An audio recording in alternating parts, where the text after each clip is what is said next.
आज मैं आपको बीकॉम फर्स्ट ईयर में व्यवसायिक सांख्यिकी के अंतर्गत टॉपिक है कोरिलेशन, माने सहसंबंध। सहसंबंध क्या है? तो इसके अंतर्गत हम ये जानकारी करते हैं ऊंचाई और भार में क्या संबंध है, आयु और खेलने की आदत में क्या संबंध है, जनसंख्या और मृत्यु दर के संबंध में क्या संबंध। इस तरह के जो संबंध होते हैं वो हम कोरिलेशन के माध्यम से हम ज्ञात करते हैं। आइए यहाँ पे हम थोड़ा विस्तार से आपको और समझा देते हैं। सांख्यिकी में सहसंबंध का बहुत महत्व है। इस सिद्धांत के प्रतिपादन का श्रेय सर फ्रांसिस गाल्टन व कार्ल पियर्सन को है, जिन्होंने मानव की अनेक समस्याओं का अध्ययन इस सिद्धांत के आधार पर किया है। प्रोफेसर कार्ल पियर्सन का स्विख्यात सहसंबंध गुणांक कोफिशिएंट ऑफ कोरिलेशन पिता एवं पुत्रों की लंबाई के अध्ययन के फलस्वरूप ही ज्ञात हुआ था। उन्होंने पिता और पुत्र की उस पे लंबाई पे अध्ययन किया, तो उन्होंने ये जानकारी की अगर पिता लंबे हैं, अगर माँ लंबी है, तो उसी आधार पर पुत्र भी लंबे होते हैं। इसी गुणांक की सहायता से उन्होंने यह सिद्ध किया था कि लंबे पिताओं के साधारणतया लंबे ही पुत्र उत्पन्न होते हैं। यानी कि उन्होंने कहा अगर माता पिता लंबे हैं तो उनके बच्चे भी लंबे होते हैं। इसी तरह अगर माता पिता कुशाग्र बुद्धि के हैं तो उनके बच्चे भी कुशाग्र बुद्धि के होते हैं। आर्थिक, वैज्ञानिक, सामाजिक एवं व्यावसायिक क्षेत्र में एवं मनोविज्ञान, शिक्षा शास्त्र, कृषि, अर्थशास्त्र आदि में परस्पर संबंधित दो पदमालाओं की अनेक समस्याओं के अध्ययन में सहसंबंध ज्ञात करने की आवश्यकता होती है। जो इस तरह के जो भी है उनमें हम दो संबंधों के बीच की अध्ययन में ज्ञात करने की आवश्यकता होती है। इससे एक संबंधित एक क्वेश्चन है, वो मैं आपको बताऊंगा वो कैसे लगाया जाएगा। कोरिलेशन के अंतर्गत कार्ल पियर्सन का वो सिद्धांत है, उन्होंने इस क्वेश्चन को कैसे लगाया है वो मैं आपको यहाँ पे बताऊंगा। तो यहाँ पे क्या है क्वेश्चन, निम्न समंकों से कार्ल पियर्सन का सहसंबंध गुणांक ज्ञात करो। यानी कि सहसंबंध और गुणांक हमें ज्ञात करना है। यहाँ पे क्वेश्चन है M1 और M2, यानी कि M1 और M2 के बीच में उन्होंने सहसंबंध गुणांक ज्ञात किया है। तो M1 क्या हमारा इसमें अंक दी हुई है 12, 9, 8, 10, 11, 13, 7। ये M1 की डिजिट है, यानी कि ये M1 के नंबर्स हैं। M2 में क्या है 14, 8, 6, 9, 11, 12, 3। यानी कि ये M2 के इस तरह ये नंबर दिए, ये M1 के ये इस तरह नंबर दिए गए हैं और M2 के इस तरह नंबर दिए गए। तो इसको हम कार्ल पियर्सन के सिद्धांत में कैसे लगाएंगे वो हम यहाँ पे आपको सॉल्व करके बता दें। तो सबसे पहले हम क्या लिखेंगे M1, जो क्वेश्चन में M1 दिया हुआ है, M1 में क्या डिजिट है, सबसे पहले लिखा 12, 9, 8, 10, 11, 13, 7। तो इस तरह जो क्वेश्चन में जो दिए होंगे डिजिट, तो उसको हम वैसे ही यहाँ पे हमने उतार के लिख दिया। तो सबसे पहले हम क्या करते हैं यहाँ पे, तो हम इसमें मीन का फार्मूला लगा देते हैं। तो mean is equal to sigma x upon n। तो इसमें ये m1 अपॉन n कर दिया। m1 का मतलब क्या होता है, जो इसका इन संख्याओं का टोटल होता है। तो जब हमने इन संख्याओं का टोटल किया तो sigma m1 is equal to कितना आ गया 70 आ गया, 70 आ गया। तो हमने यहाँ पे इसको 70 लिख दिया। फिर इसका दूसरा लास्ट इसमें क्या है n मतलब होता है पदों की संख्या। जब हमने ये सब पद इनको ऐड किए तो हमारे कितने पद आ गए, n इज इक्वल टू 7, यानी कि 7 पद आ गए। तो अब इसका फार्मूला क्या, mean is equal to m1 upon n। जब हमने n से m1 को डिवाइड किया तो यहाँ पे कितना आ गया 10 आ गया। अब जो आएगा ये हमारा क्या होगा, कल्पित माध्य होगा। तो यहाँ पे क्या होगा, इसको यहाँ पे x हमने लिखा, तो a इज इक्वल टू जो ये निकल के आएगा वो यहाँ पे हम लिख देंगे। तो यहाँ पे क्या निकल के आया 10 आया, तो हमने ये 10 लिख दिया। अब क्या करेंगे, अब जो ये संख्या है इस संख्या को हम इस संख्या में घटाएंगे।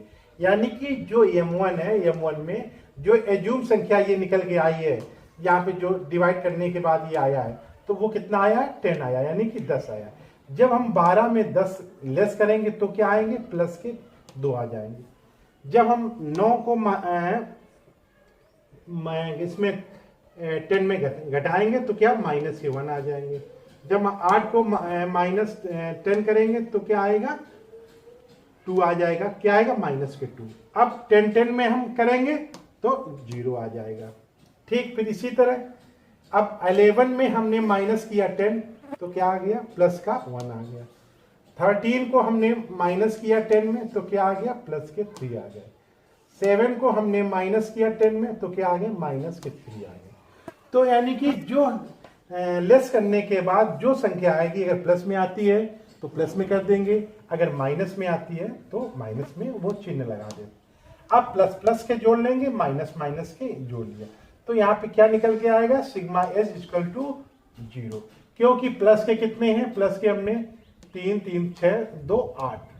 ठीक है, तो इस तरह इसमें हो गया 3 3 2 5 5 1 6। तो इसमें क्या माइनस के हो गए 3 2 5 1 6, यानी कि जो प्लस के हैं उतनी संख्या माइनस के। तो यानी कि इसका इक्वल टू क्या हो गया 0 हो गया। ठीक है, अब क्या है एक्स स्क्वायर, एक्स ये एक्स निकला था, अब इसका स्क्वायर कर देंगे। इसका मतलब क्या होता है जो संख्या एक्स है एक्स की संख्या का हम उसी संख्या में गुणा कर देंगे तो वो स्क्वायर निकल आता है। तो जब हमने 2 से 2 को स्क्वायर किया तो यहाँ कितना निकल के आ गया 4 आ गया। 1 को 1 में स्क्वायर किया तो 1 आ गया। 2 को 2 में स्क्वायर किया तो 4 आ गया। 0 को 0 में किया तो वो 0 आ जाएगा। यहाँ एक ध्यान देने बात और योग्य है कि जो यहाँ अगर प्लस में होता है या माइनस में होता है स्क्वायर में वो जितनी भी डिजिट होती हैं जो भी अंक होते हैं वो उसके पहले सब प्लस में आ जाते हैं। तो यहाँ पे प्लस या माइनस का कोई औचित्य नहीं रहता है, सारी की सारी संख्या वो स्क्वायर में प्लस में ऑटोमेटिक हो जाती है। ठीक है, ये 0 से 0 आ गया। अब 1 को हमने 1 में स्क्वायर किया तो 1 आ गया। 3 को 3 में स्क्वायर किया तो 9 आ गया और 3 को फिर 3 में स्क्वायर किया तो 9 आ गया। तो इस तरह आपने देखा स्क्वायर करने में इस तरह की संख्याएं आ जाती हैं। तो अब जब इस तरह की संख्या आ गई तो हमने इसका क्या किया सिग्मा एक्स स्क्वायर सिग्मा कर दिया। ये क्या हमारा एक्स स्क्वायर, तो S square is equal to क्या निकल के आया तो है 28। जो हमारा ये जो ग्राफ इसका जो टोटल निकल के आया है ये कितना निकल के आया है 28 निकल के आया है। ठीक है, तो इस तरह से ये हमारा इसमें m1 में क्या निकालते हैं x निकालते हैं और x स्क्वायर निकालते हैं। अब क्वेश्चन में दूसरा क्या है यहाँ पे दिया हुआ है m2। तो जो m2 दिया हुआ है जो क्वेश्चन में अंक दिए गए हैं तो इस अंक को हम वैसे इसको यहाँ पे रख देते हैं। जैसे क्वेश्चन में दिया गया 14 14 8 6 9 11 12 और 3। इस तरह इसमें क्वेश्चन में जो क्वेश्चन में दिया गया था हमने इसको वैसे के वैसे यहाँ पे लिख दिया है। तो जैसे हमने m1 में किया था ऐसे हम m2 में कर लेंगे। तो ये हमने इसको x मान लिया, अब इसको क्या मान लेंगे m2 को y मान लेंगे। तो इसका क्या फार्मूला है m/2 जिसकी वैल्यू है 63/7। क्या होता है जो इन पदों जो ये पद है इनका टोटल क्या है, तो इनका टोटल क्या आया 63 आया। तो यानी कि इन जो ये पद है 14 8 6 9 11 12 3, तो जब हमने इनका टोटल किया तो इसका कितना आ गया, तो ये इनका टोटल आ गया 63। तो इनका ये टोटल आ गया 63। अब n क्या है, यानी कि पदों की संख्या। पद हमारे यहाँ पे कितने हैं 1 2 3 4 5 6 7, यानी कि n इक्वल टू कितना आ गया 7। अब हम 7 से 63 में डिवाइड कर देंगे। जब डिवाइड करेंगे तो क्या आ जाएगा हमारा ये 9 निकल के आ जाएगा। तो यहाँ पे क्या हो जाएगा y इक्वल टू 9 यानी लिख देंगे। ठीक है, अब क्या करेंगे जब हम 14 को 9 में माइनस करेंगे तो क्या यहाँ पे आ जाएगी प्लस आ जाएगा। जब हम 8 को -9 करेंगे तो यहाँ क्या आ जाएगा -1 आ जाएगा। 6 को हम जब -9 करेंगे तो यहाँ पे क्या आ जाएगा -3 आ जाएगा। 9 को जब हम 9 में करेंगे तो 0 आ जाएगा। ठीक है, अब 11 को जब हम इसमें करेंगे 9 में तो ये क्या हो जाएगा प्लस के 2 हो जाएगा। 12 को हम जब माइनस करेंगे 9 में तो प्लस के 3 आ जाएंगे। 3 को जब हम माइनस करेंगे 9 में तो यहाँ क्या आ गया -6 आ गया।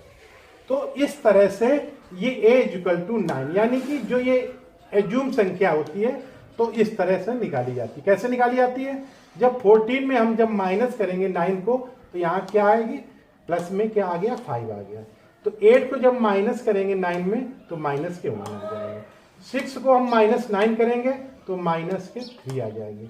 9 को जब 9 करेंगे तो 0 आ जाएगा। 11 को जब माइनस करेंगे 9 से तो प्लस के 2 आ जाएंगे।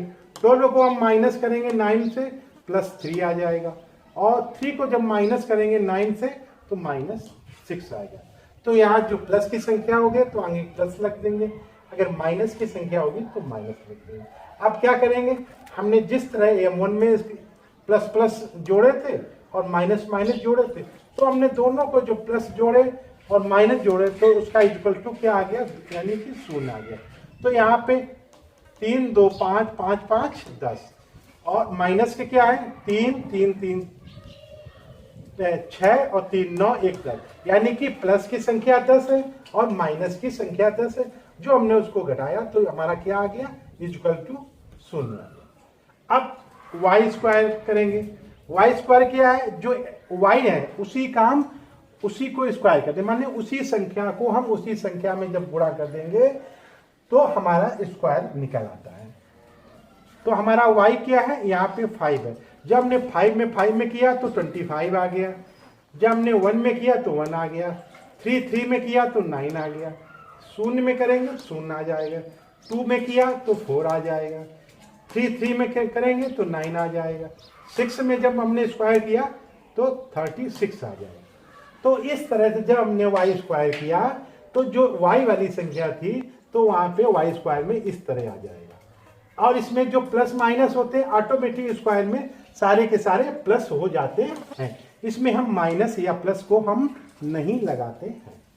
अब हम xy, अब हम क्या निकालते हैं, xy क्या होते हैं, कैसे निकालेंगे, x मल्टीप्लाई y, यानी कि x को हम मल्टीप्लाई y से कर देंगे तो हमारा xy निकल आएगा। तो हमारा x क्या है, यहाँ पे ये है और y क्या है, ये है। जब हम इन दोनों को आपस में मल्टीप्लाई कर देंगे तो हमारा क्या निकल के आ जाएगा, xy। देखिए यहाँ पे किस तरह हमने किया है, 5 को हमने 2 से मल्टीप्लाई किया है तो यहाँ पे 10 आ गया। 1 को हमने 1 में मल्टीप्लाई किया है तो यहाँ क्या आ गया, 1 आ गया। अब 3 को हमने 2 से मल्टीप्लाई किया है तो हमारा 6 आ गया है। अब 0 को 0 में करेंगे तो 0 आ जाएगा। अब 2 से 1 को किया है तो 2 आ जाएगा। 3 को हमने 3 से मल्टीप्लाई किया तो 9 आ जाएगा। अब 6 को हमने 3 में किया है तो 18 आ जाएगा। तो इस तरह आपने देखा कि xy इस तरह निकला, यानी कि मतलब है x का हम मल्टीप्लाई y में कर देंगे तो xy निकल के आ जाता। तो हम इसका टोटल कर लेंगे। क्या इसका टोटल क्या होगा, सिग्मा xy, जो ये xy दिया है तो हमने सिग्मा xy, इसका जब हमने टोटल किया तो यहाँ पे कितना आ गया, 46 आ गया। तो अब इसको हम कैसे लगाएंगे वो हम आपको नीचे बता रहे हैं। तो R क्या होता है, ये कार्ल-पियर्सन का सिद्धांत है। अगर हम पूरा नाम ना लिखें R लिख दें तो ये कार्ल-पियर्सन का सिद्धांत है। इसमें क्या है, सबसे पहले formula sigma xy upon under root sigma x² point sigma y²। तो ये इसका फार्मूला है। तो अब इसको कैसे हम आगे रखेंगे, तो x और y हमारा क्या आया है, 46 आया है। तो हमने यहाँ पे क्या लिख दिया है, 46 लिख दिया। अपॉन ये अंडर रूट है तो हमने अंडर रूट लिख दिया। यहाँ क्या दिया है, xy, तो यहाँ देखेंगे xy की वैल्यू क्या निकल के आई है, 28 निकल के आई है। यहाँ पे पॉइंट मतलब होता है मल्टीप्लाई, तो हमने ये मल्टीप्लाई कर दिया है। y² यहाँ पे देखेंगे क्वेश्चन में, ये y² कितना हमारा निकल के आया, 84 निकल के आया, तो हमने 84 लिख दिया। तो इस तरह आपने देखा ये x² की वैल्यू है, ये y² की वैल्यू है। इक्वल टू ये 46 है तो हमने इसको ऊपर यहाँ 46 दिया। अपॉन अंडर रूट है तो अंडर रूट लगा दिया। तो सबसे पहले हम क्या करेंगे, इनको मल्टीप्लाई कर लेंगे, ठीक है। जब हमने 84 को 28 में जब मल्टीप्लाई किया है तो यहाँ पे क्या आएगा, तो ये जो ऊपर ही संख्या है हमने उसको 46 लिख दिया। Upon under root. जब हम इसको मल्टीप्लाई करेंगे तो 2352 निकल के आएगा। जब हम 84 को 28 में मल्टीप्लाई करेंगे तो हमारा ये निकल के आ जाता है। ठीक है, अब इसको कैसे सॉल्व करेंगे? इज इक्वल टू 46 है, 46 यहाँ पे ऊपर लिख दिया।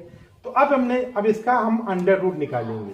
जब हम इसका अंडर रूट निकालेंगे तो क्या यहाँ पे हमारा अंडर रूट निकल के आएगा 48.5 निकल के आएगा।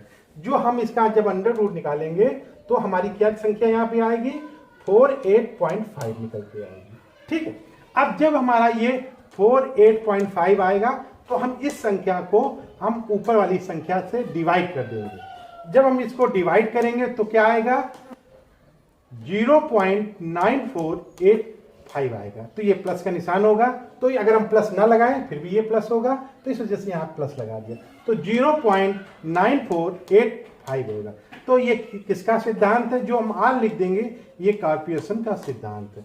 तो आपने देखा M1 और M2 के बीच में इस तरह के जो सवाल हैं जो आपस में सहज संबंध है, तो इस तरह वो सवाल लगाए जाते हैं। तो ये जो कोरिलेशन है इसमें सहज संबंध ज्ञात करते हैं। यानी कि जन्म दर मृत्यु दर में क्या है, लंबाई और ऊंचाई में क्या है, और आयु और खेलने के संबंध में क्या सहज संबंध है।